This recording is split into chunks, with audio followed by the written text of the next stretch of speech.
the Rajya Sabha as well as the Lok Sabha. But the question I ask is, what is the kind of impression these members of the parliament are giving by the kind of unruly behavior, the decorum that has not been maintained by them, talking about, mimicking your speaker, mimicking this chairman of the Rajya Sabha. Does this behoove you to act in such a fashion? And also your credibility, the respectability that you seem to have earned of the people who vote for you, it just completely gets tarnished, just completely gets vanished in just a few minutes' time that you let go of all your dignity, all your respect, and carry out these antics, these dramas and nautanki in the parliament, in the full glare of the public, 140 crore people who are watching you. Let's start this conversation, and I'm going to get it, Ambassador Baswati Mukherjee, and we are talking, Ambassador, about when we talk about as citizens of our country, and it was an unfortunate event that has taken place. Both the fact that the members of the parliament of the opposition have acted in the way that they have inside the parliament and outside, and also the fact that it's shocking to know that more than 2/3 of the members of the parliament have been suspended.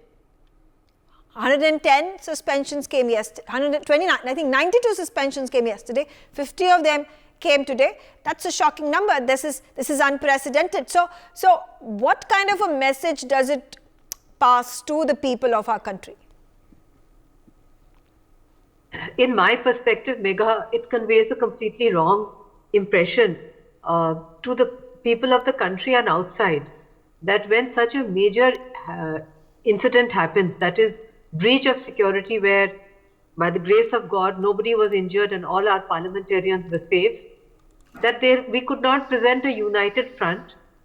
It would have been much better, for instance, to have raised this matter in the question hour, to have asked for a calling attention motion, etc. There are many ways in which the opposition could have fulfilled their legitimate demand to have a statement from the government on what happened and how to avoid such a breach in future. But what was unfortunate, which I saw on television, was the extremely unruly behavior and the complete disregard for the many appeals being made by the Speaker of the Lok Sabha and our Vice President for members of Parliament to remain calm, to return to their seats, to allow the discussions to take place, etc. What has happened as a result of these suspensions, many suspensions, is that the country and the world would get an erroneous impression that even when India's national security is concerned, India cannot present a united front. That is what I regret the most. Okay. The suspension of the MPs had to be done in order to restore order. But I regret very much the impression it gives to the outside world that we as a free nation on the 75th year of our independence, we cannot present a united front when our national security is threatened in such a manner. If the worst had happened, we could have lost 50% of our parliamentarians. So this is the time to present a united front instead of doing tactics in this manner. Megha, Okay. All right. So Ram Sagar Singh is the BJP spokesperson. He is on the telecast with us. And Ram Sagar Singh, while I've asked this question to the opposition members of the parliament and those who are representing the opposition, talking about the decorum and the discipline that needs to be maintained inside the house. But the other question that also arises is, was the punishment that was awarded by the speaker and the chairperson of the Rajya Sabha exceeding the crime that was committed by the members of the parliament? When you have 2/3 of the parliamentarians who have been removed, who have been suspended from the parliament, from the Lok Sabha and the Rajya Sabha, what sort of a message goes out to the public, to the country? Madam, ये public के बीच जो गया है message, वो साफ साफ जनता देख रही है कि ये एक रणनीति के तहत अपने आप को निलंबित करवाना चाह रहे हैं। ये साथ देना चाह रहे हैं जो पार्लियामेंट के अंदर जाकर करके उस तरह का कुकृत्य किए हैं। राहुल गांधी उनके साथ खड़े हुए दिख रहे हैं देश की जनता को, और इसमें सारे दलों को एक साथ आकर करके बात रखनी चाहिए थी, एक साथ दिखना चाहिए था। लेकिन यहाँ अपने आप को अलग रख कर करके और सिर्फ सरकार को दोष देने का बात जो कर रहे हैं, वो जनता देख रही है कि किस तरह से कल्याण बनर्जी बाहर आकर के मिमिक्री कर रहे हैं। आप जो जो उनका धनखड़ जी का अब मजाक उड़ा रहे हैं, वो धनखड़ जी कोई व्यक्ति नहीं है, वो चेयरमैन है। आप उसका मजाक उड़ा रहे हैं।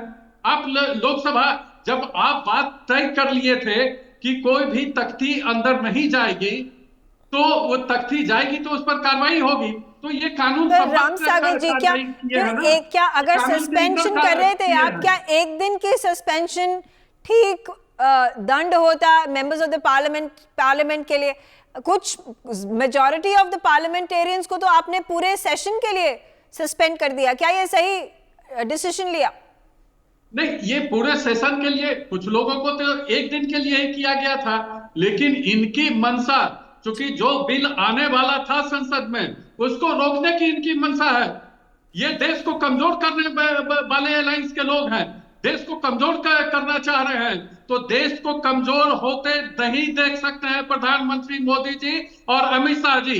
हमारी ये जिम्मेदारी हमारी पार्टी की, हमारी सरकार की है कि जो भी इस तरह के तत्व होंगे जो देश को कमजोर करना चाहेंगे, जो जो संविधान को कमजोर करना चाहेंगे, उसको दंडित किया ही जाएगा। और ये देश की जनता देख रही है, पीछे भी ये किए हैं, और देश की जनता जो कार्रवाई हुई है, तो उस कार्रवाई के साथ देश की जनता खड़ी हुई है।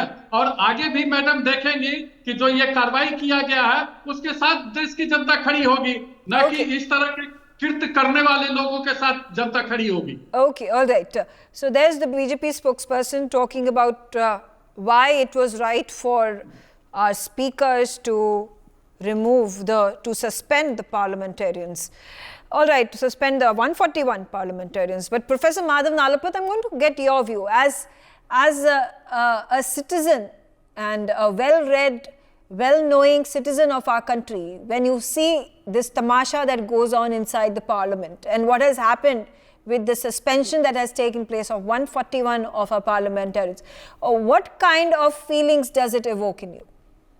Well, I'd like to say that, whether the chairperson of Rajya Sabha or the speaker, now they have basically they have the authority to suspend. There's no question about that. Speaking for myself, I personally believe rather than suspension, shine the camera on these people, focus on these people, so that whatever behavior they have can be exposed. Having said that, I want to point out one obvious fact, Megha. It was well known definitely today that if you go to the well of the House, you're going to be suspended. That precedent was established the previous day. It was well known to all the honorable members who went to the well of the House that there was likely to be a suspension. Nevertheless, they still went to the well of the House. So, I mean, it seems to me almost as though they wanted to be suspended, and they therefore wanted to create a situation in which they would be suspended. Because the reality of the situation is that precedent was established, and yet they went to the well of the House. I'd like to say, Megha, as an Indian citizen, now I've seen videos of episodes in different parliaments in which people have thrown furniture at each other.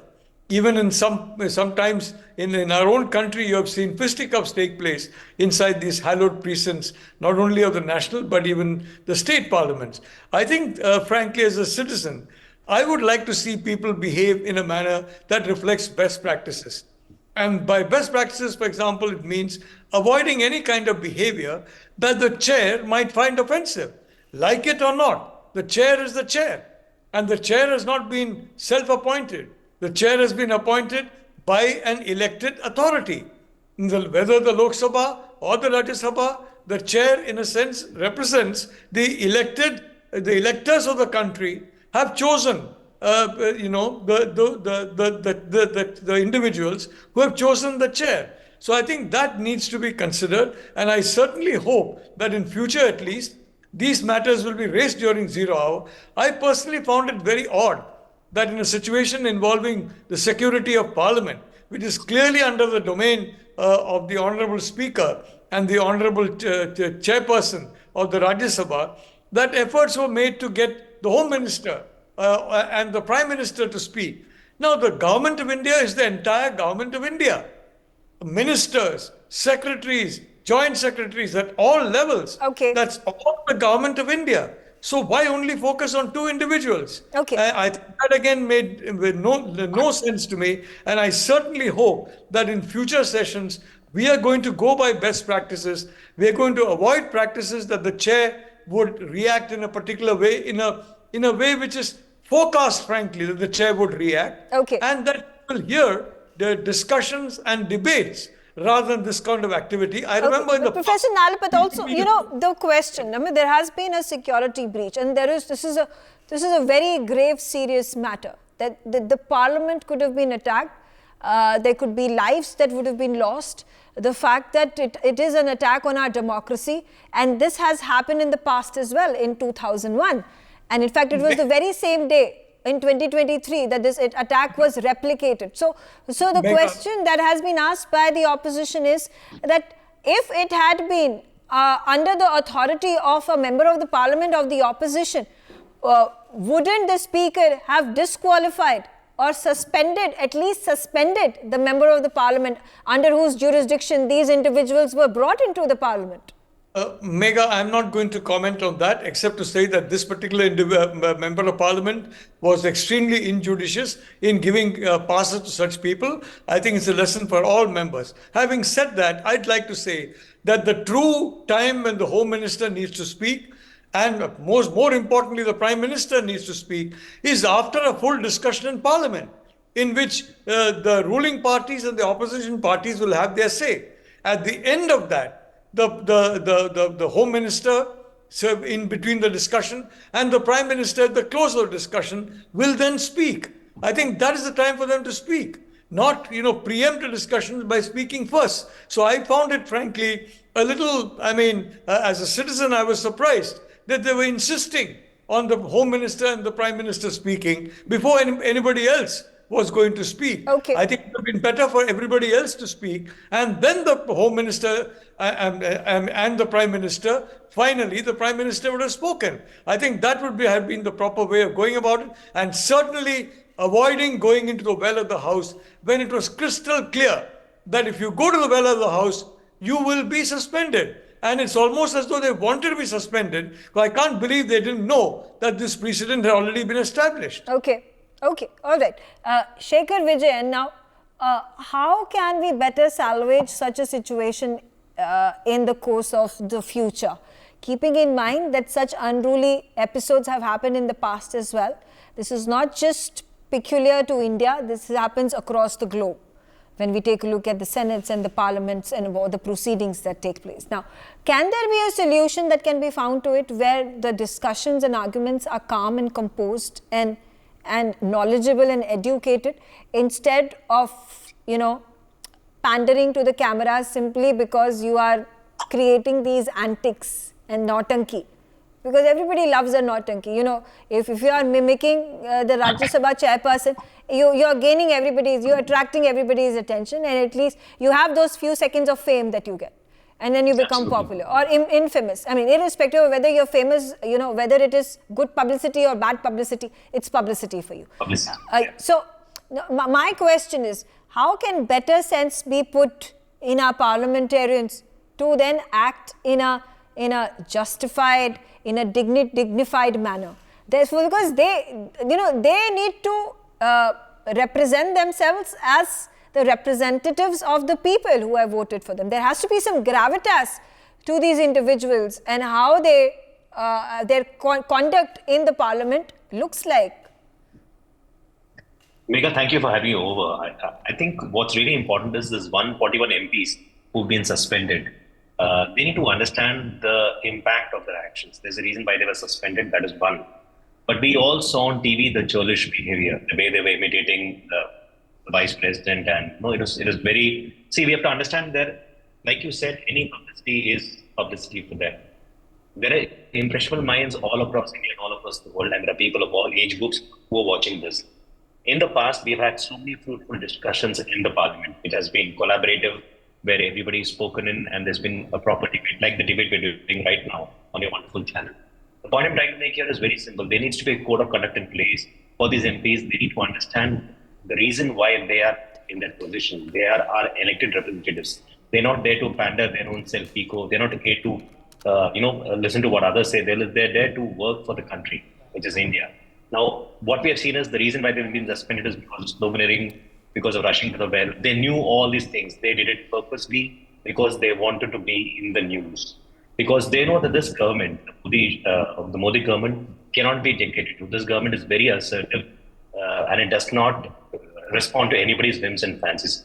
What we also realize is the attack in the parliament is not something which can be just wished away in that manner. There needs to be a proper discussion, and then the Prime Minister and the Home Minister come and speak about it. But for the discussion to happen, there needs to be a reasonable debate in the parliament, in the Lok Sabha and the Rajya Sabha, which is not happening at all because the opposition is trying all kinds of ways and means to stall the proceedings. They have to understand once again that they are the elected representatives of India. They have a role to play for the constituencies. They are representing their constituencies, and that cannot be just put to the carpet. They have to also respect the position, and they also have to understand that this is a total communication breakdown. This has happened in the past, in the last few months, in the last few years, and leading up to the elections in 2024, I'm sure there will be more communications breakdowns like this. So I think, at one point we have seen India, I think at the beginning of this bulletin, you had mentioned that India is doing so well internationally. But internally, I think when we look at it in terms of the parliament and the proceedings, with the opposition trying to do what they can, it doesn't leave a very good state. It doesn't leave a good image in our mind. I'm not talking just for myself. I'm talking about people who are young, people who are impressionable. They will try to copy this. They will try to impersonate this. They will say, let's make fun of somebody and then become famous. But this is the wrong way of becoming famous. You don't make fun of somebody and end up looking like a clown. I think ultimately that video started trending and people realized what is important, what is not important. I think the opposition needs to be collaborative with the ruling party. They need to work with the ruling party. They need to understand how to get a debate, a discussion going. And that's what the parliament is about. The parliament is about the largest democracy in the world, which is India. And we have had these discussions in the past. We've had more serious, more sensitive issues being discussed. So I don't see a reason why it cannot happen again. Okay. It should happen again. And there needs to be a collaborative mindset from both sides. Okay. I think that's the only way going forward. In terms of a code of conduct also being made. Also, it also perhaps is based on how relevant the opposition members of the parliament are, because right now BJP enjoys majority both in the Lok Sabha and the Rajya Sabha. When we talk about bills to be passed, there is no major role that can be played by the opposition members of the parliament, no matter what they feel about it.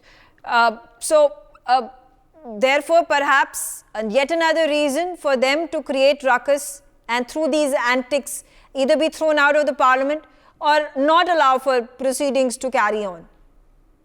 Absolutely. I think they're committing harikiri like this. And at the end of the day, in the eyes of the consumer, in the eyes of the voter, they're just making a complete fool of themselves. What they can really do is work with the government, be collaborative, and understand the role of what an opposition has to play. I think that's what the parliament is about. That's what a democracy is about. If they end up doing, making videos, making a fool of themselves, storming out and, not just following the rules of the parliament, I think they will